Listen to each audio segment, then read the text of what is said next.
El día de la prevención del suicidio y nosotros, por supuesto, tenemos toda la información al respecto. Exactamente, es momento de saludar a un profesional quien se encarga de hablar de estos temas, de hablarlo en particular, de una manera especializada. Y lo saludamos a Gastón Noriega, quien es un doctor justamente en relación a un psiquiatra de matrícula que pueden ver ustedes en pantalla, 2638. Ezequiel, Adriana, lo saluda desde Norte Grande Federal. Bienvenido en este día tan importante.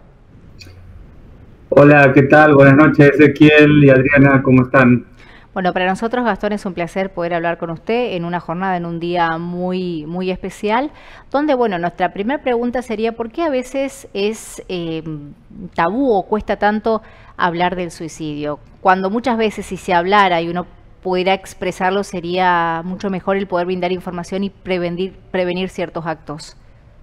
Bueno, se trata de un mito, se trata de un pensamiento erróneo, una creencia errónea sobre este tema, porque se piensa de que si se habla de suicidio, se va a haber más suicidios. Entonces, por ahí la gente no quiere hablar porque piensa que si hablamos de suicidio, de repente alguien le vamos a poner ese tema en la cabeza a las personas y a partir de ahí, por ahí piensen suicidarse. Pero esto es todo lo contrario, porque las personas piensan a veces en suicidarse y se lo guardan para sí mismos, y cuando alguien les pregunta o de repente se habla, como por ejemplo en este caso que estamos hablando en la tele, empieza a haber como nuevas opciones, se validan esos sentimientos, se validan esos pensamientos, nada más que bueno, después uno puede hacer un montón de cosas al respecto.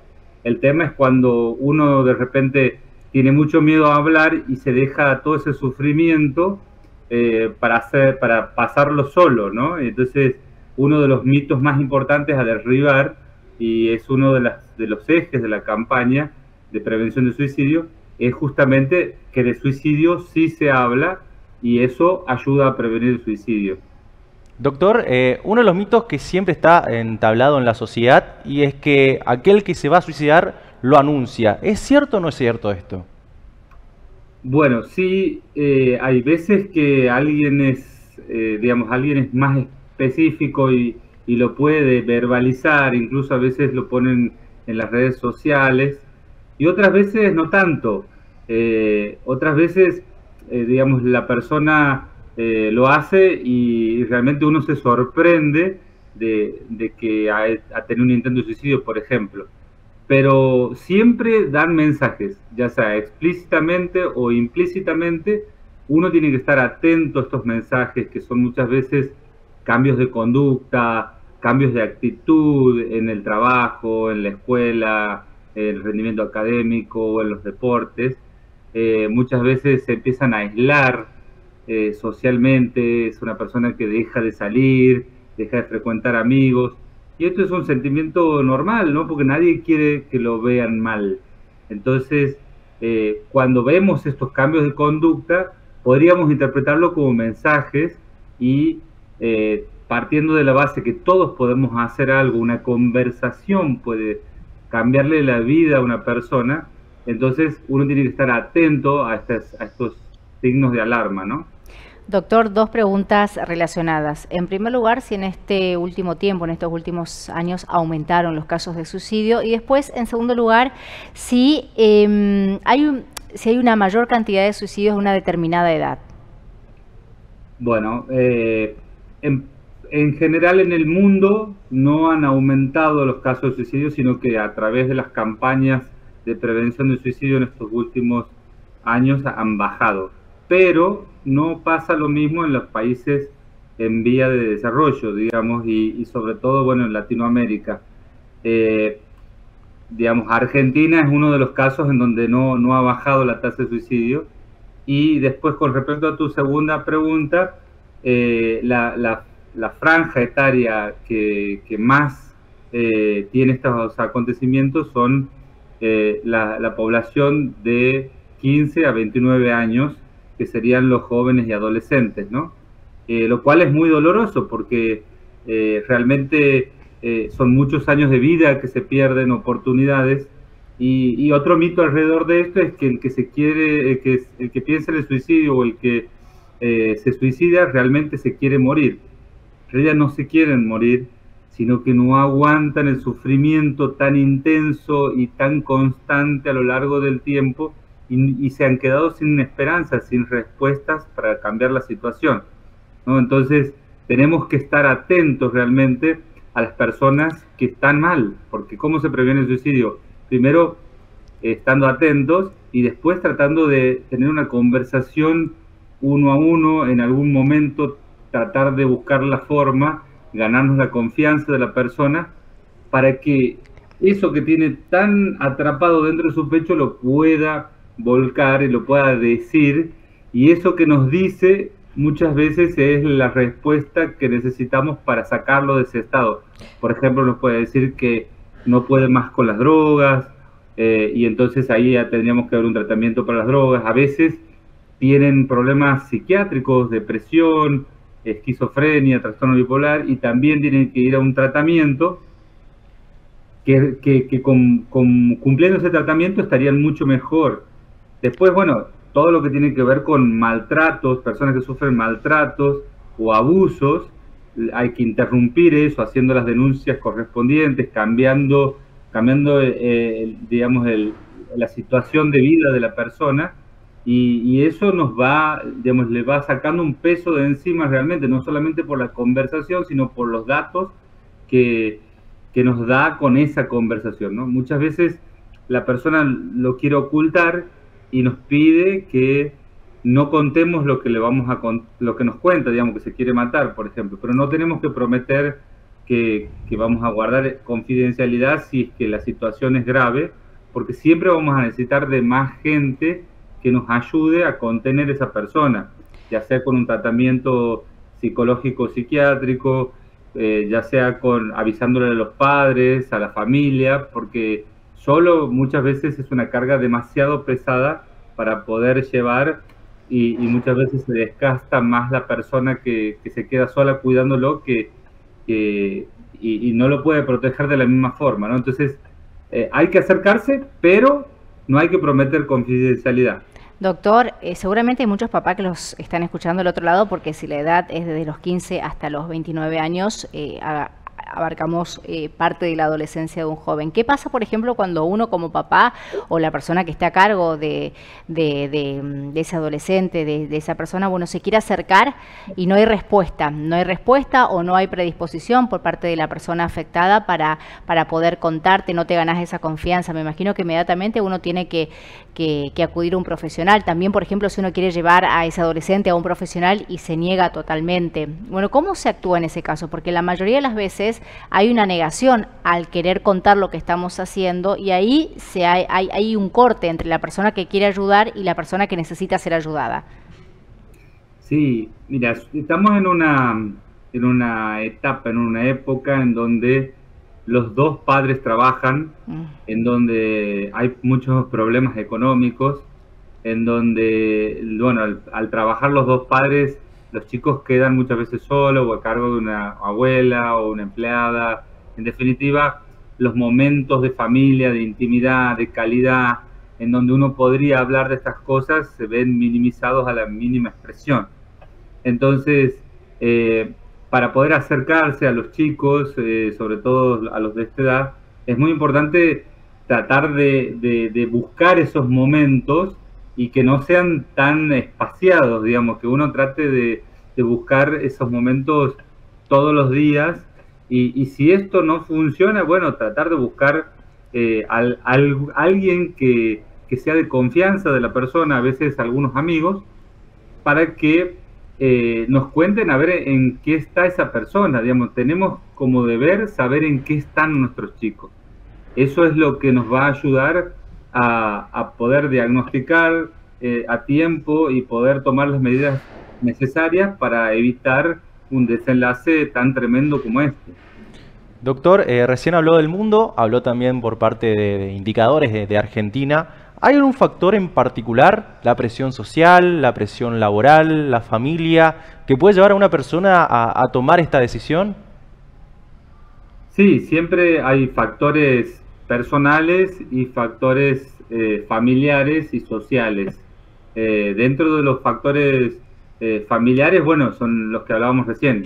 familias en donde hay poca contención o a veces hay problemas psiquiátricos de los padres, adicciones de los padres o violencia familiar. En definitiva, digamos, todo ambiente hostil y la falta de armonía en el hogar hace que la persona se sienta mal, y muchas veces, si esto se prolonga en el tiempo, ese estrés crónico y ese dolor emocional crónico muchas veces hacen que la persona pierda la esperanza y empiece a pensar estas cosas. Una cosa muy importante también es entender que esto no tiene una sola causa. En general, todas estas situaciones son multifactoriales. Tiene que ver, digamos, la familia, tiene que ver cómo es la persona, tiene que ver qué está pasando en la escuela, si hay bullying, si de repente le hacen un vacío en la escuela o el grupo de amigos.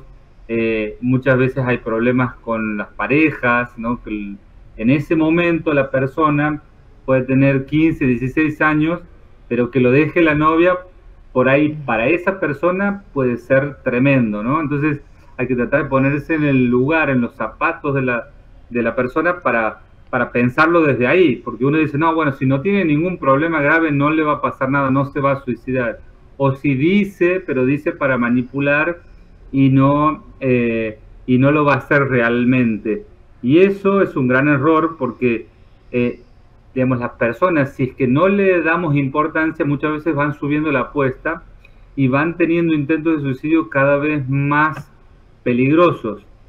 Entonces, siempre que se habla de suicidio, hay que tomarlo en serio y hay que tomar medidas que realmente tiendan a cambiar la situación un 100%, porque si uno lo minimiza, o lo peor que podemos hacer, por ejemplo, desafiarlo a que lo haga, bueno, tarde o temprano esto puede llevarse a cabo. Doctor, usted lo dijo al principio, pero yo le voy a pedir que lo reitere, sobre todo lo más importante, como papás, como personas que estamos escuchándolos, ¿cuáles son las alertas, los llamados de atención que tenemos que tener presente, no solamente para adolescentes y niños, sino también para personas mayores y sobre todo en un contexto muy difícil en el que estamos atravesando, para saber que una persona está por el camino, tal vez no se quiere suicidar, pero realmente está pasando una etapa depresiva muy importante que puede desembocar en eso? ¿Cuáles son los llamados de atención que tenemos que tener presentes, los alertas? Bien, digamos, lo que hay que tener en claro es que lo que tratamos de prevenir es el sufrimiento. No necesariamente, digamos, la persona tiene que haber hablado de suicidio para que uno piensen que se puede suicidar. O sea, siempre tenemos que pensar en todas esas situaciones en donde la persona sufre emocionalmente, y esto puede ser, digamos, personas que de repente consumen mucho más alcohol, digamos, no solamente socialmente como lo hacen o lo hacemos todos los jóvenes, sino que por ahí está como descarrilado, consume drogas, cambia su forma de ser.